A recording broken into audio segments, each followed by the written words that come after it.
And the other lot of chickens live in this stable here. As you can see, I'll show you, here they all are.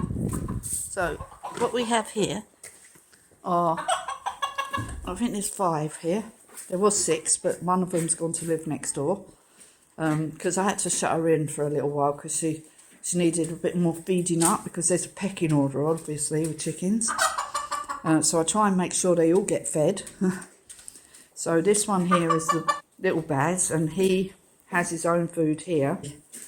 And Rosebud, the 2 white ones. Speckles, he hasn't got a name, I can't remember what his name is, but this is little Baz. This is Baz the second, and Lady in here. These 2 live together.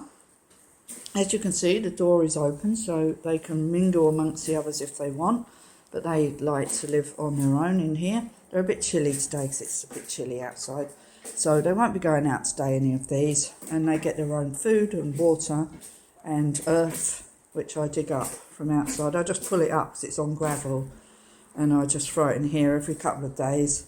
I put some more in, but there they all are, and they're quite happy living in here. They have their own house here. It's a house within a house. They're very spoilt.